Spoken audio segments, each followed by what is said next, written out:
Magandang araw mga kaibigan. Bigyan natin ng reaksyon ngayon, opinion, itong pahayag ni Attorney Ferdinand Topacio tungkol sa kalagayan ni Yusek Claire Castro. Kasi pinag-submitar sila lahat ng courtesy resignation, lahat na presidential appointees sa PCO.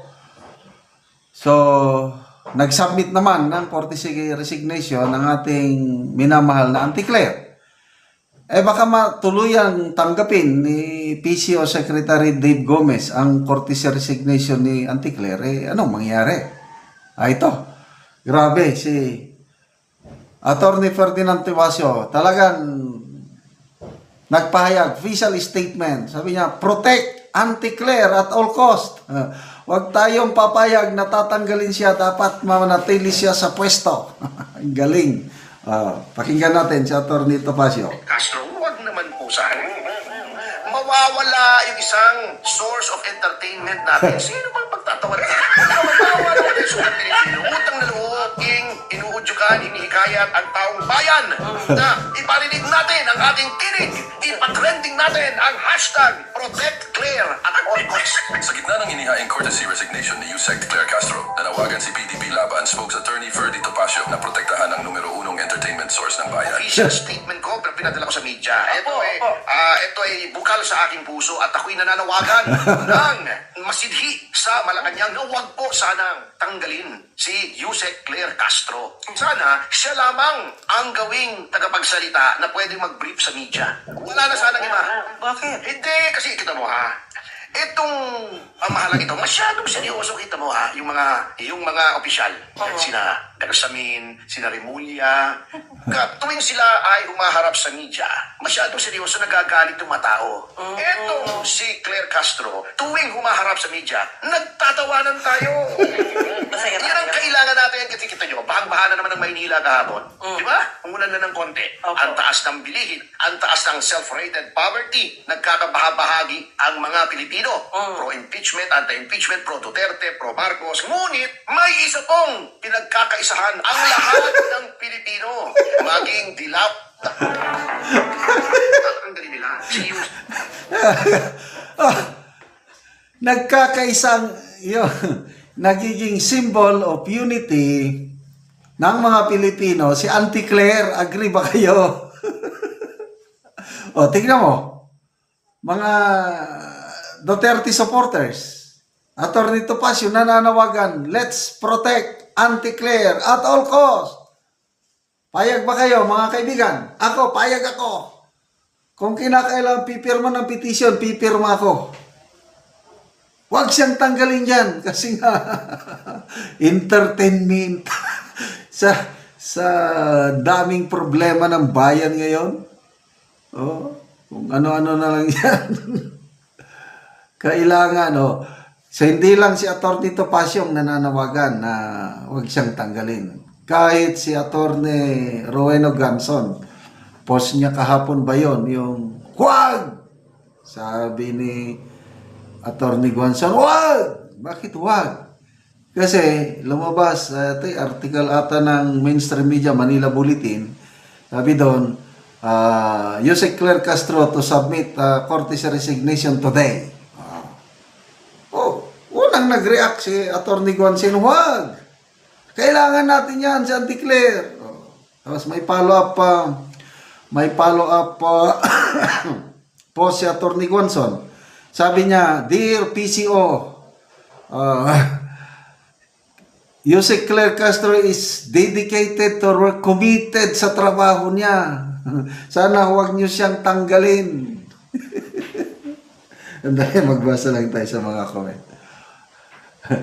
Ulitin nga natin ito kay Attorney Topacio, ang sarap pakinggan. Castro, huwag naman po sana. Mawawala yung isang source of entertainment natin. Sino bang pagtatawa na? Mawawala naman yung sukat Pilipino. Utang na loob, inuudyukan, hinihikayat ang taong bayan na iparinig natin ang ating tinig. Ipatrending natin ang hashtag Protect Claire at all costs. Sa gitna ng inihaing courtesy resignation ni Yusek Claire Castro, nanawagan si PDP Laban Spokes Attorney Ferdy Topacio na protektahan ang numero unong entertainment source ng bayan. Official statement ko, pero pinadala ko sa media. Ito Opo.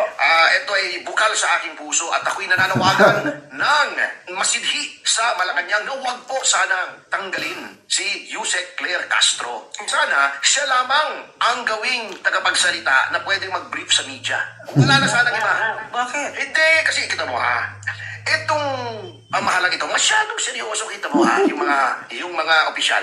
Sina Bersamin, sina Remulla, tuwing sila ay humaharap sa media, masyadong seryoso nagagalit yung mga tao. Etong si Claire Castro, tuwing humaharap sa media, nagtatawanan tayo. Yan ang kailangan natin kasi kita nyo, bahang-baha na naman ng Maynila kahapon. Di ba? Umulan na ng konti. Ang taas ng bilihin, ang taas ng self-rated poverty, nagkakabahabahagi ang mga Pilipino. Pro-impeachment, anti-impeachment, pro-Duterte, pro-Marcos. Ngunit, may isa pong pinagkakaisahan ang lahat ng Pilipino. Maging dilap, tatanggalin nila si Yusek Castro. So, symbol of unity. So, go, Attorney Claire Castro. We love you, we support you. Sana manatili ka sa pwesto hanggang 2028. Ang laking tulong mo sa bayang ito. Basa tayo ng mga comments.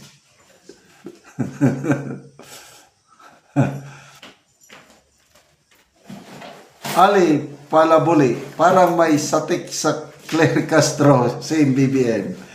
Popie Red Tab, yes! Huwag po tanggalin si Auntie Claire. O, tignan nyo. Edwin Silos, huwag nyo pong tanggalin si Yusek. Yusek nga sakit. Yusek. Aunt Claire Castro, siya ang dahilan po kung bakit ako nagme-maintenance pa dahil kung mawala na siya, paano na? Di na ako ma-inspire uminom ng gamot. Kasi pag nakita at narinig ko siya nagsasalita, tumataas ang dugo ko. Kaya please, huwag po kuya.